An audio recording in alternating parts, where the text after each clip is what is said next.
Gawin natin ang ating pagtitipon sa ngalan ng Ama at ng Anak at ng Espiritu Santo.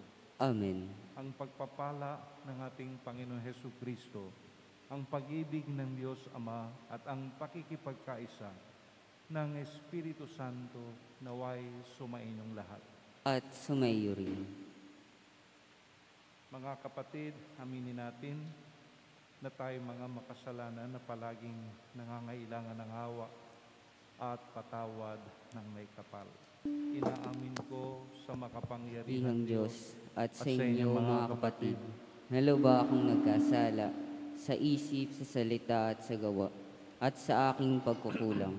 Kaya isinasamo ko sa mahal na Birheng Maria, sa lahat ng mga anghel at mga banal, at sa inyo mga kapatid, na ako'y ipanalangin sa Panginoong ating Diyos. Kaawaan tayo ng makapangyarihang Diyos.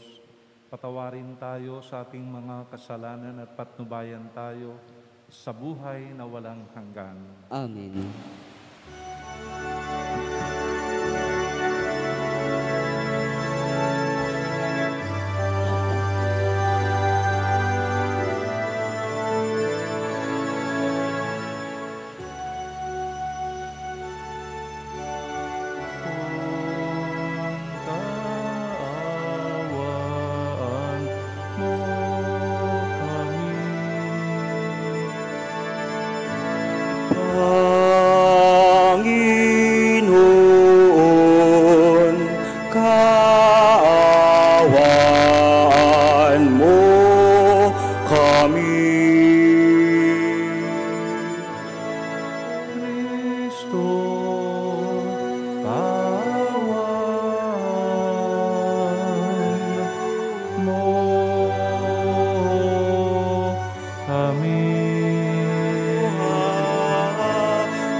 Manalangin tayo.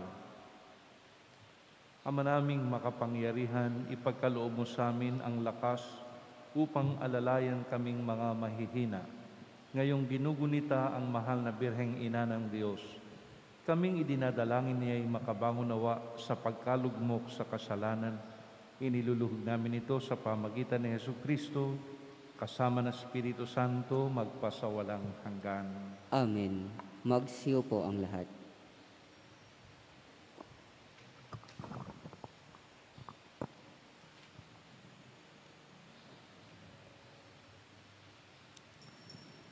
Ang salita ng Diyos mula sa unang aklat ng Makabeo.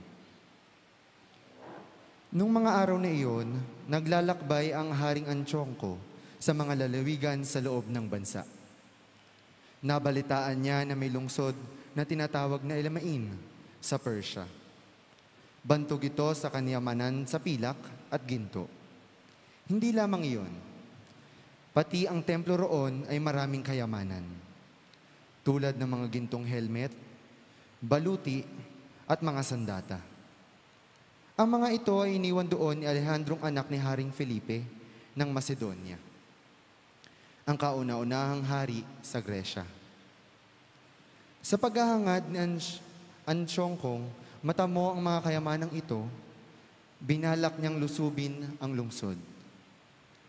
Ang balak na ito ay umabot sa kaalaman ng mga taga roon. Nabigo ang kanyang panukala sapagkat nilabanan siya ng mga taga roon.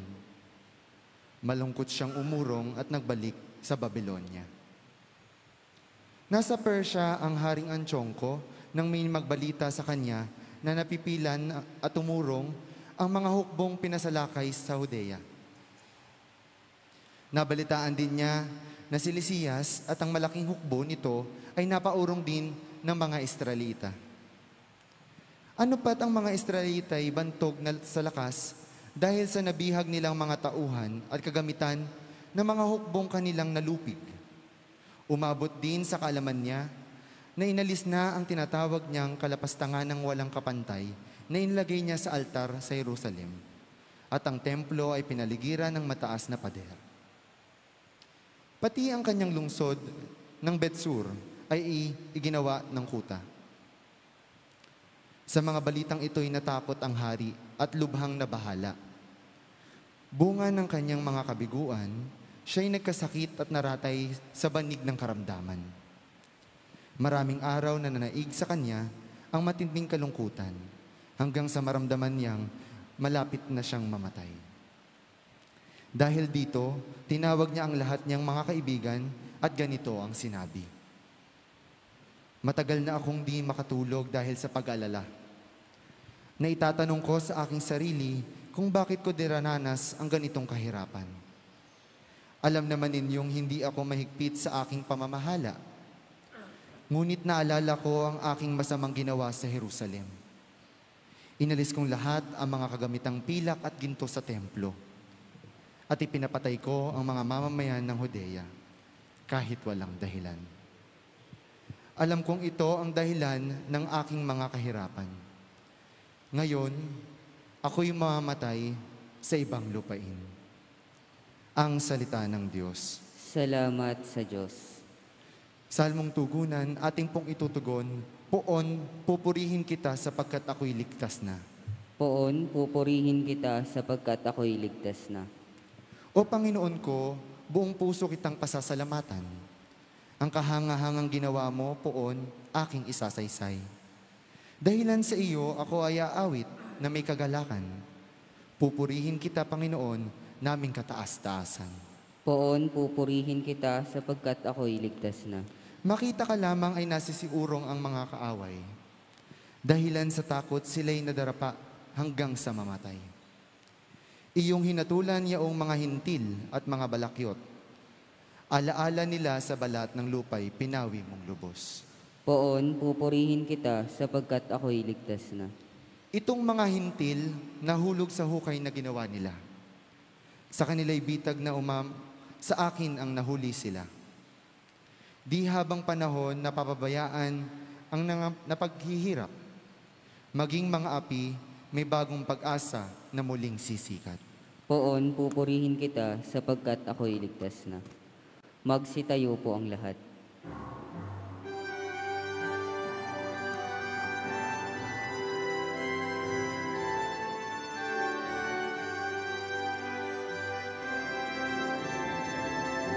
Alleluia, alleluia, alleluia. Alleluia, alleluia, alleluia, alleluia. Si Kristo ay nagtagumpay, nalupig ang kamatayan, nagningning ang pagkabuhay. Alleluia, alleluia, alleluia. Alleluia, alleluia, alleluia, alleluia. Sumainyo ang Panginoon. At sumayo rin. Ang mabuting balita ng Panginoon ayon kay San Lucas. Papuri sa iyo, Panginoon. Noong panahong yon, may ilang Saduceo na lumapit kay Jesus. Ang Saduceo'y hindi naniniwala na muling bubuhayin ang mga patay. Guro nila, naglagda po si Moises ng ganitong batas para sa amin. Kung mamatay ang isang lalaki at maiwang walang anak ang kanyang asawa, ang kapatid na lalaki dapat pakasal sa balo upang magkaanak sila para sa namatay. May 7 magkakapatid na lalaki, nag-asawa ang panganay at namatay na walang anak. Napakasal sa balo ang pangalawa at namatay. Gayon din ang nangyari sa pangatlo hanggang sa pangpito. Isa-isang napangasawa ng babae at pawang namatay na walang anak. Sa kahuli-hulihay, namatay naman ang babae. Sa muling pagkabuhay, sino po sa pito ang kikilalaning asawa niya, yamang napangasawa niya silang lahat? Sumagot si Jesus, sa buhay na ito, ang mga lalaki at mga babae nag-aasawa, ngunit ang mga lalaki at babaeng karapat-dapat na muling buhayin para sa kabilang buhay ay hindi na mag-aasawa. Hindi na sila mamamatay sapagkat matutulad sila sa mga anghel. At sila'y mga anak ng Diyos, yamang muli silang binuhay. Maging si Moises ay nagpapatunay na muling binubuhay ang mga patay, sapagkat sa kanyang kasaysayan hinggil sa nagliliyab na mababang punong kahoy, ang Panginoon ay tinatawag niyang Diyos ni Abraham, Diyos ni Isaac at Diyos ni Jacob. Ngunit ang Diyos ay hindi Diyos ng mga patay, kundi ng mga buhay. Sa Kanya'y buhay ang lahat. Sinabi ng ilan sa mga eskriba, magaling ang sagot ninyo, Guro, at wala nang nangahas na magtanong sa Kanya ng anuman.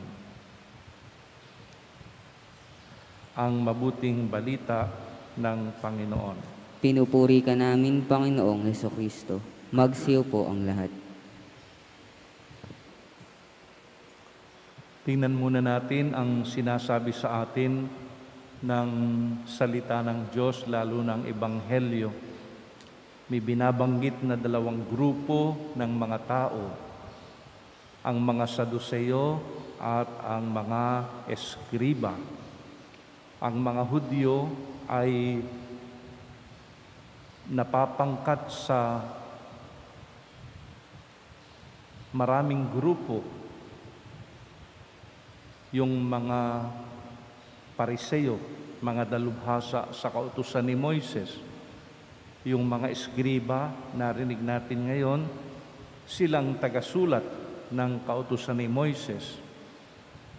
Kasi noon wala pang imprenta, kaya ang kautusan ni Moises na makikita sa unang 5 aklat ng Lumang Tipan ay isinusulat ng mano-mano, kaya eskriba sila.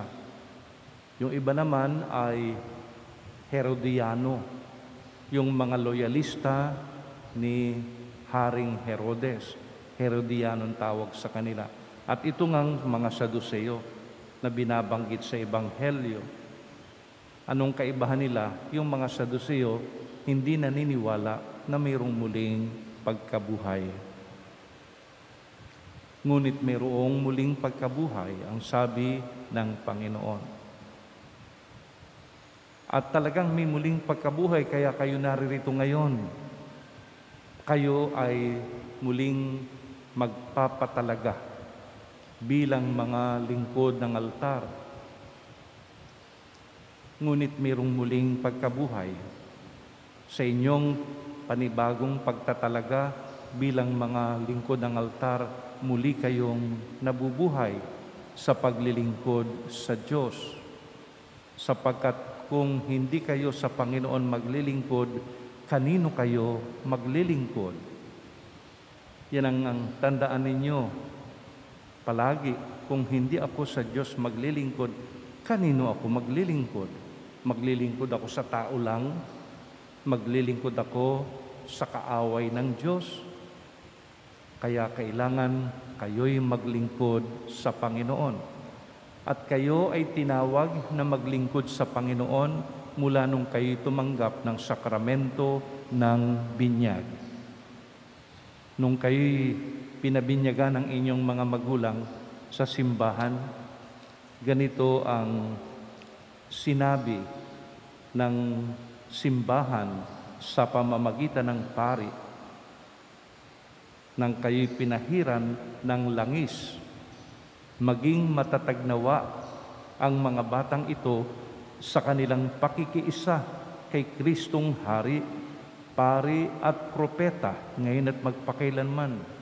Yun ang tawag sa inyo sa bisa ng sakramento ng binyag, makikiisa kayo sa pagkahari ni Kristo. Ibig sabihin, kayo'y dapat na lumaki, na marunong mamuno, magaling na leader, hindi lamang sa simbahan, kundi maging sa lipunan. Makiisa kayo sa pagkahari ni Kristo, pagkapari ni Kristo.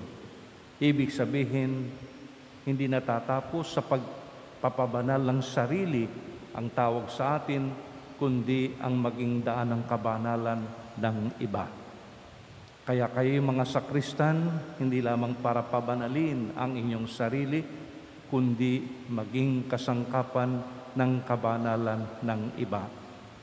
Kayo'y sakristan hindi lamang sa loob ng simbahan, hindi lamang sa isang oras na paglilingkod, kay sakristan sa buong maghapon, sa simbahan man, sa paaralan man, lalo na sa tahanan, kayo'y mga sakristan. Hindi pwedeng kayo'y naglilingkod lang sa loob ng simbahan. Pagkatapos sa labas ng simbahan, lalo na sa tahanan, hindi kayo maasahan ng mga magulang. Hindi kayo maasahan sa paglilingkod. Kaya kailangan pangatawanan ninyo ang inyong pagiging mga knights of the altar. Knights, ibig sabihin ng knights ay talagang mga magagaling na lingkod ng altar. Merong mga Knights of Columbus at ibang mga knights, magagaling, matatapang na mga lingkod. Kay Knights of the Altar, kailangan gampanan ninyong inyong tungkulin, hindi lamang kung kayo nagseserve sa loob ng simbahan, kundi kapag kayo nasa inyong tahanan, lalo na kayo dapat ding maging lingkod ng lahat, sapagkat kayo'y nakikiisa sa pagkapari ni Kristo na tinanggap nyo sa sakramento ng binyag. At ikatlo, nawa ang mga batang iti maging matatag sa kanilang pakikiisa sa pagkapropeta ni Kristo. Ibig sabihin, kailangan marunong tayong magpahayag tungkol sa Panginoon. Hindi lamang kayo magse-serve, kundi sa inyong mga kilos at galaw, kayo ay nagse-serve sa Panginoon. Kaya pag kayo magse-serve, hindi lang kayo nagpunta sa simbahan dahil kayo magse-serve. Unang-una kayo nagsisimba. Kaya hindi pwedeng pagkatapos mong magdala ng kandila sa altar, pagkatapos mong mag-abot ng alak at tubig, uupo ka na sa upuan mo, makikipagkwentuhan ka na, o iba na ang gagawin mo. Kailangan unang-una ikaw ay nagsisimba, hindi lamang nagse-serve. Kapag makikita kayo ng mga tao,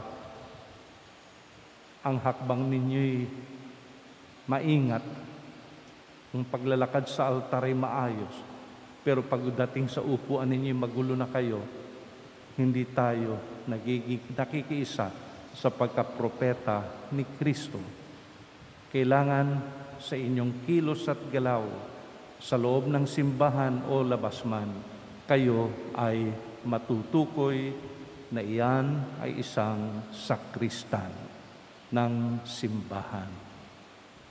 At may awa ang Diyos na sa inyong pagiging sakristan ay punlaan kayo ng Panginoon ng iba pang pagtawag, mas mataas na pagtawag tulad ng pagpapari. Maraming mga naging pari na naging sakristan. Maraming naging pari dahil sa paglilingkod sa altar. At yan ay kailangan ipagdasal natin na ang sinmunang ipunla sa inyong puso ng Panginoon ay yumabong, lumalim, at umusbong pa sa mas mataas na pagtawag, hindi lamang sa pagiging sakristan, kundi sa paglilingkod sa kanyang altar bilang isang pari ng Panginoon. Narinig natin sa Ebanghelyo na ang pag-aasawa ay hanggang dito lamang sa lupa. Wala nang pag-aasawa sa kabilang buhay. Kaya ang tanong kay Jesus, kung may muling pagkabuhay, sinong magiging asawa ng babae na nakapangasawa ng 7 magkakapatid? Kaya sinabi ng Panginoon sa Ebanghelyo ngayon, sa buhay na ito, ang mga lalaki at mga babae nag-aasawa, ngunit ang mga lalaki at babaeng karapat-dapat na muling buhayin para sa kabilang buhay ay hindi na mag-aasawa. Kaya ang pag-aasawa ay hanggang dito lamang sa lupa. Ang tunay na kalagayan natin sa buhay sa kabila ay mga walang asawa. Kaya ang mga pari ng simbahan ay hindi nag-aasawa. Yun ay disiplina ng simbahan. Hindi nag-aasawa sapagkat dito pa lamang sa lupa isinasabuhay na ang tunay na kalagayan sa buhay sa kabila, mga walang asawa. At iyan sana ang ipunla pa sa inyo ng Panginoon sa inyong pagiging mga sakristan. Punlaan pa niya kayo ng mas mataas na tawag na higit pa sa pagiging tagapaglingkod sa altar, kundi mismong lingkod pari na nangunguna sa mga pagdiriwang sa banal na altar. Yan ang aking mensahe sa inyo, mga minamahal na mga Knights of the Altar. May muling pagkabuhay, ang sabi ni Jesus, sa paglitaw ninyo ngayon dito sa simbahan at sa inyong voluntaryong pagtatalaga ng sarili sa Diyos sa paglilingkod, kayo'y muling nabuhay. Sana'y gampanan ninyo ng buong katapatan at kabanalan ang tungkulin na inyong pinangangatawanan simula sa araw na ito.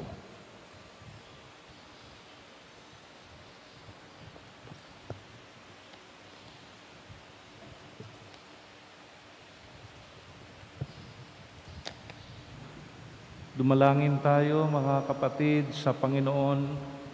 Lubos ang pagmamahal at pagtitiwala sa atin. Siya na tumatawag sa atin upang higit pang makapaglingkod sa Kanyang simbahan.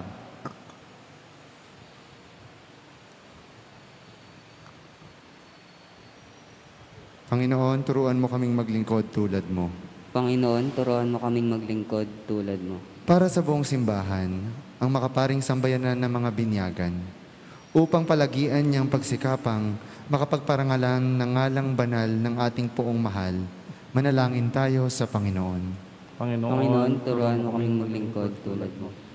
Para sa mga hindi tuwirang makapaglingkod sa simbahan, dahil sa kagapitan, sanhi ng kapansanan o kahirapan, upang sa abot ng kanilang kakayahan, ay magawa nilang mapadama ng pagmamahal ng Diyos at sa kapwa. Manalangin tayo sa Panginoon. Panginoon, turuan mo kaming maglingkod tulad mo. Para sa ating lahat, na sa mga tinanggap bilang mga tagapaglingkod sa dambana, upang maialay natin sa Diyos ang handog na kaaya-aya sa Kanyang harapan, ang ating pagmamahal na hindi matatawaran. Manalangin tayo sa Panginoon. Panginoon, turuan mo kaming maglingkod tulad mo.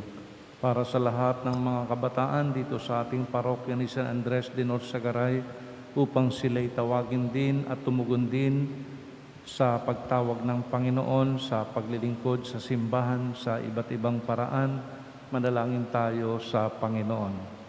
Panginoon, turuan mo kaming maglingkod tulad mo. Amang mapagmahal, lubos ang pagkakaloob mo ng mga pagpapala sa iyong bayang hinirang. Pag-alabin mo ang aming puso upang higit pang manasang makapaglingkod at makapagbigay parangal sa iyong kadakilaan.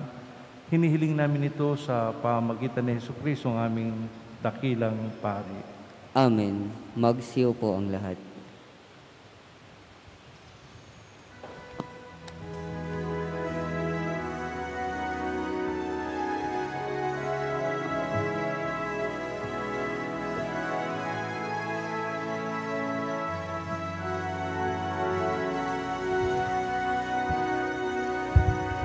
Nahahayag ang iyong kadakilaan sa tinapay at alak na laan. Patikim ng dulot mo kaligtasan. Halik na langit sa amin iyong sambayanan. Ang iyong katawan ay inihain upang kami ay makapiling.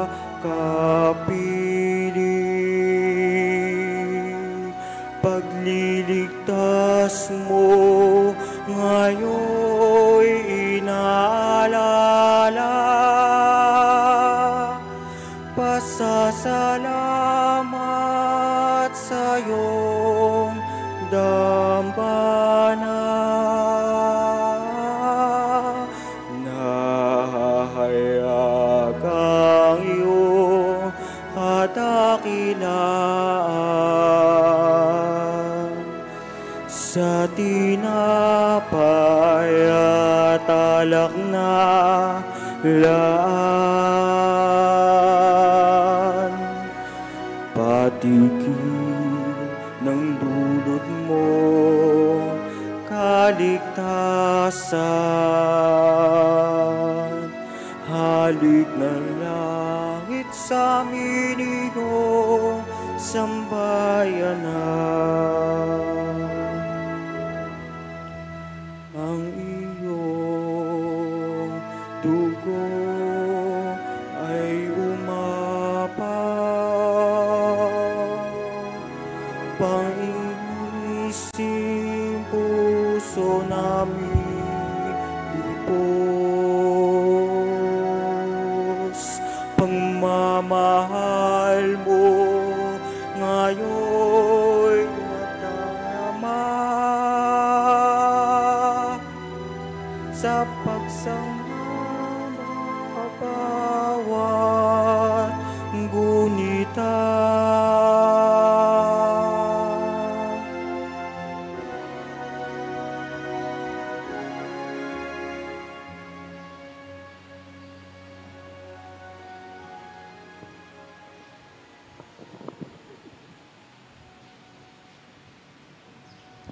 Magsitayo po ang lahat. Manalangin kayo mga kapatid upang ang paghahain natin ay kalugdan ng Diyos amang makapangyarihan. Tanggapin nawa ng Panginoon itong paghahain sa iyong mga kamay, sa kapurihan niya at karangalan, sa ating kapakinabangan at sa buong sambayanan niyang banal. Ama naming lumikha sa pagunita namin sa mahal na Birhen, hinihiling namin ang aming paghahain nilakpan mo ng kapupunan upang kami maging handog na ikinalulugod mo kailanman sa pamagitan ni Jesucristo kasama ng Espiritu Santo magpasawalang hanggan. Amen. Sumainyo ang Panginoon. At sumayo rin. Itaas sa Diyos ang inyong puso at diwa. Itinaas na namin sa Panginoon. Pasalamatan natin ang Panginoong ating Diyos. Marapat na siya'y pasalamatan. Ama naming makapangyarihan, tunay ngang marapat na ikaw ay aming pasalamatan sa pamagitan ni Jesucristo na aming Panginoon. Siyang salitang katuwang mo at kapiling nung ang lahat ng umiiral ay iyong likhain. Siya'y sinugo mo para kami sakipit palayain. Kaya siya'y kinalingan ng mahal na Birhen na naging kanyang inang totoo sa kapangyarihan ng Espiritu Santo. Inako niyang sundin ang loob mo at kamtin ang sambayanang banal para sa iyo. Pinagtiisan niyang yun at sa krus ang kanyang mga kamay upang magwakas ang kamatayan at mahayag ang pagkabuhay. Kaya kaysa ng mga anghel na nagsisiyawit ng papuri sa iyo, nang walang humpay sa kalangitan, kami nagbubunyi sa iyong kadakilaan.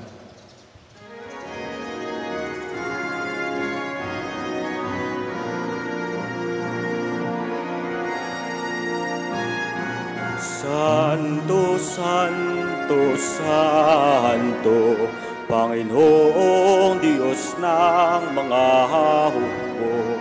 Napupuno ang langit at lupa ng kadakilaan mo. Hosana sa kaitaasan,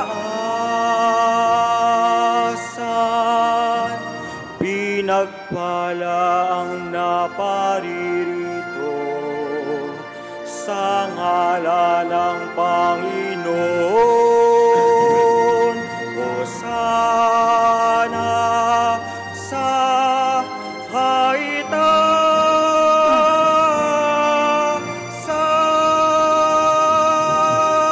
Magsiluhod po ang lahat.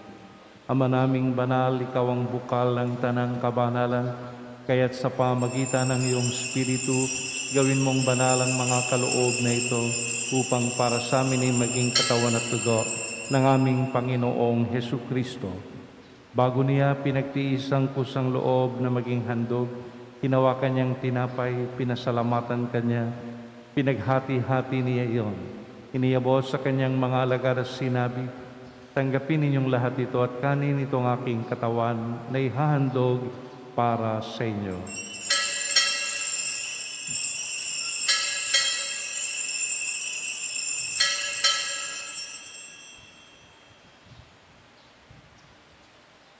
Ngayon din naman nung matapos ang hapunan, hinawakan niyang kalis, muli kanyang pinasalamatan, iniyabot niya ang kalis sa kanyang mga alagad at sinabi, tanggapin ninyong lahat ito at inumin, ito ang kalis ng aking dugo ng bago at walang hanggantipan.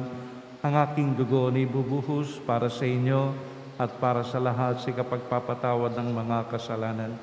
Gawin ninyo ito sa pag-aalaala sa akin.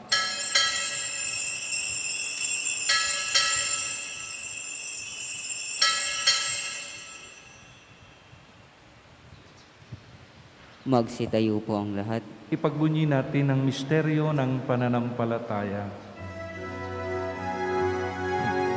Si Kristo ay namatay, si Kristo ay nabuhay, si Kristo ay babalik sa wakas ng panahon. Ama, ginagawa namin ngayon ang pag-alala sa pagkamatay at muling pagkabuhay ng iyong anak. Kaya tiniaalay namin sa iyo ang tinapay na nagbibigay buhay at ang kalis na nagkakaloob ng kaligtasan. Kami nagpapasalamat dahil kami iyong minarapat na tumayo sa harap mo para maglingkod sa iyo. Sinasamo namin kaming magsasalo-salo sa katawan at dugo ni Kristo ay mabuklod sa pagkakaisa sa pamagitan ng Espiritu Santo. Ama, lingapin mo ngayong simbahang laganap sa buong daigdig. Puspusin mo kami sa pag-ibig kay San Francisco na aming Papa at ni Dennis na aming Obispo at ng Tanang Kaparian. Alalahanin mo rin ang mga kapatid naming nahimlay nang may pag-asang sila muling mabubuhay, gayon din ang lahat ng mga pumanaw. Kawan mo sila patuloyin sa iyong kaliwanagan. Kawan mo at pagindapatin kaming lahat na makasalo sa iyong buhay na walang wakas. Kaysa ng mahal na Birheng Maria na Ina ng Diyos, ng kanyang kabiyak ng puso si San Jose, kaysa ng mga apostol, ni San Andres at ng lahat ng mga banal, na namuhay dito sa daigdig ng kalugod-lugod sa iyo, may pagdiwang nawa namin ang pagpupuri sa ikararangal mo sa pamagitan ng iyong anak na aming Panginoong Hesu Kristo. Sa pamagitan ni Kristo, kasama niya sa Kanya, ang lahat ng parangal at papuri ay sa iyo, Diyos Amang makapangyarihan, kasama ng Espiritu Santo, magpasawalang hanggan. Amen. Sa tagubili ng mga nakagagaling na utos at turo ni Jesus na Panginoon natin at Diyos, ngayon ilakas loob nating dasalin sa awit ang panalangin ng magkakapatid.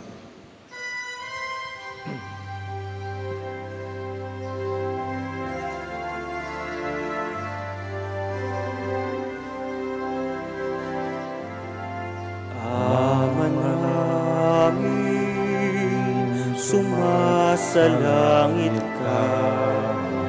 Sambahin ang ngalan mo, mapasamin ang kaharian mo, sundin ang loob mo dito sa lupa para nang sa langit.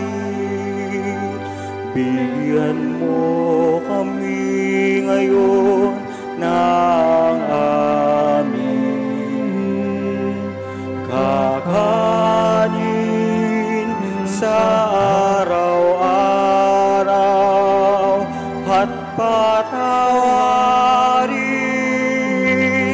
mo kami sa aming pangasala,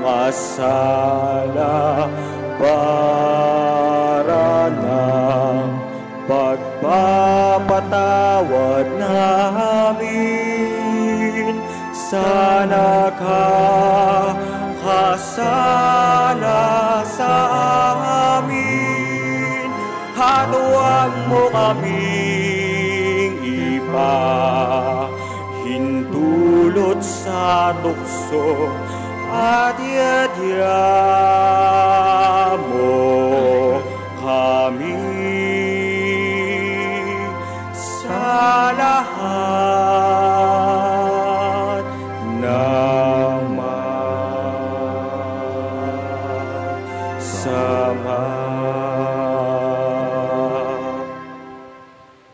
Hinihiling namin kami adya sa lahat ng masama, pagkalooban ng kapayapaan araw-araw, iligtas sa kasalanan at ilayo sa lahat ng kapahamakan, samantalang aming pinananabikan ang dakilang araw ng pagpapahayag ng tagapagligtas naming si Hesu Kristo. Sapagkat iyong kaharian at ang kapangyarihan at ang kaburihan magpakailanman. Amen. Panginoon Hesu Kristo, sinabi mo sa iyong mga apostol, kapayapaan ang iniiwan ko sa inyo, ang aking kapayapaan ang ibinibigay ko sa inyo. Tunghay mo ng aming pananampalataya at huwag ang aming mga pagkakasala. Pagkalooban mo kami ng kapayapaan at pagkakaisa ay sa iyong kalooban, kasama ng Espiritu Santo, magpasawalang hanggan. Amen. Ang kapayapaan ng Panginoon ay laging sumainyo. At sumayo rin. Magbigayan kayo ng kapayapaan sa isa't isa.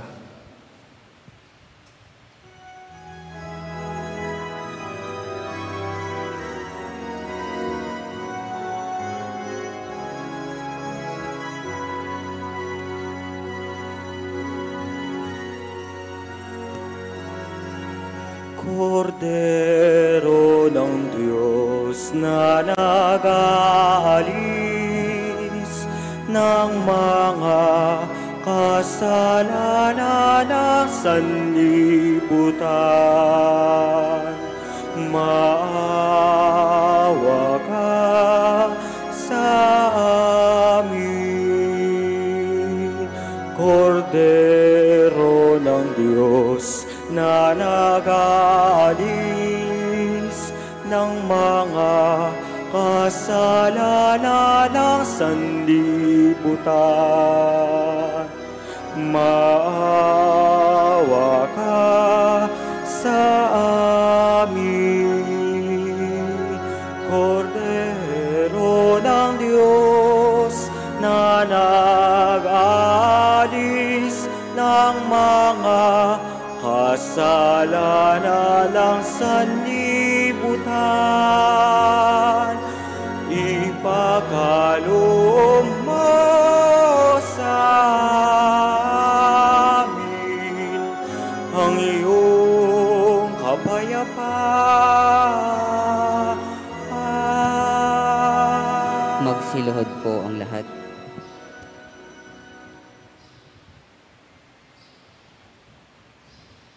Narito si Kristo ang dakilang pari.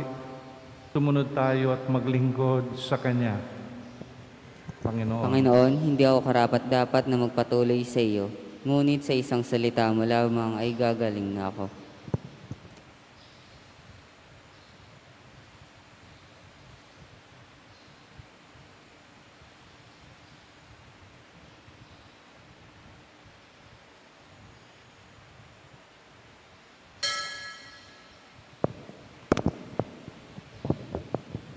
Espiritual na pakikinabang. Panginoong Jesucristo, ako ay naniniwala na ikaw ay nasa kabanal-banalang sakramento. Iniibig kita ng higit sa lahat at ninanasa akong tanggapin ka sa aking kaluluwa. Sapagkat sa mga sandaling ito, hindi kita matatanggap sa sakramento. Tumuloy ka sa Espiritu sa aking puso, niyayakap kita na para bagang naririto ka na, at inaalay ko ng buong buo ang aking sarili sa iyo. Huwag mong hayaang mawalay ako sa iyo. Amen.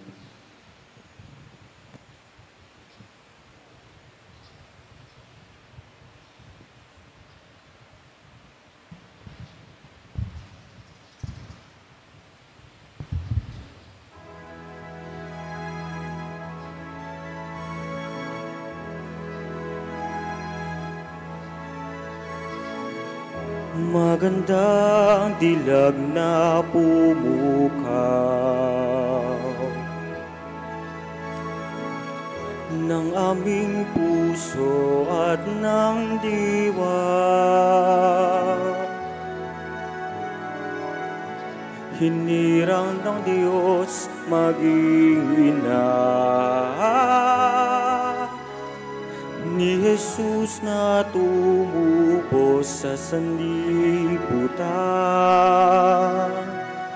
Aming ina, dinggin ang bulong ng puso. Kami ay mailapit sa iyong anak.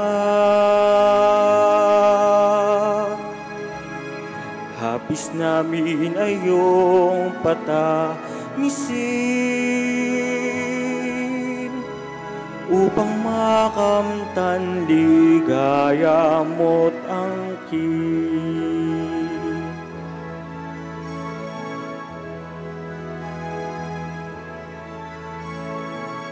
Sa paglalakbay sa aming buhay,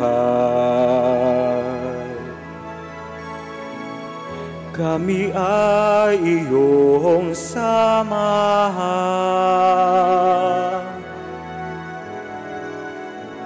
Sa pagtawid sa maalong dagat, Maria, kami ay iyong tanglawan. Aming ina, dinggin ang bulong ng puso. Kami ay mailapit sa iyong anak.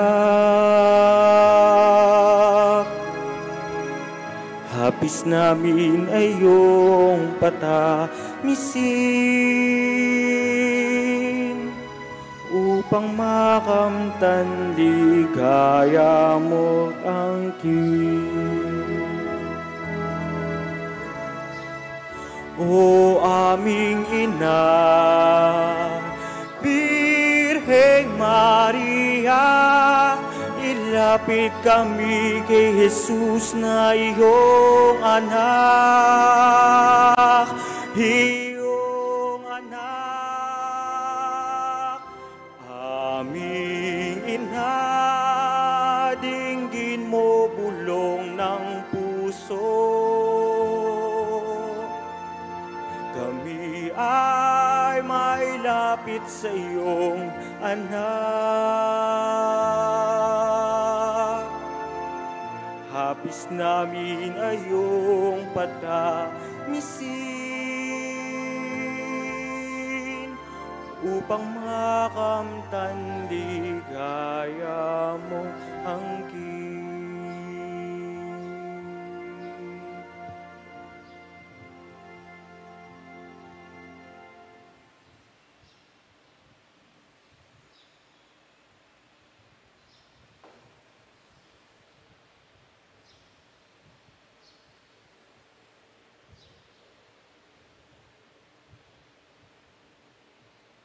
Magsitayo po ang lahat.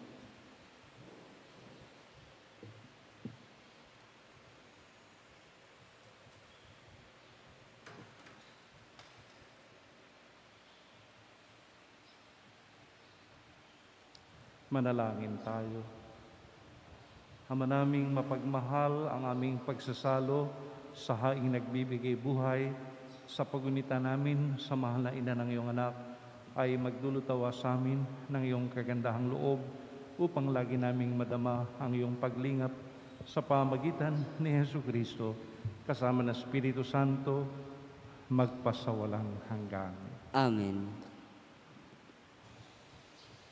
Sumainyo ang Panginoon. At sumayo rin. Pagpalain kayo ng makapangyarihang Diyos, Ama at Anak at Espiritu Santo. Amen. Humayo kayong mapayapa sa Panginoon. Salamat Salamat sa sa Diyos. Diyos. Palakpakan natin ang Panginoon.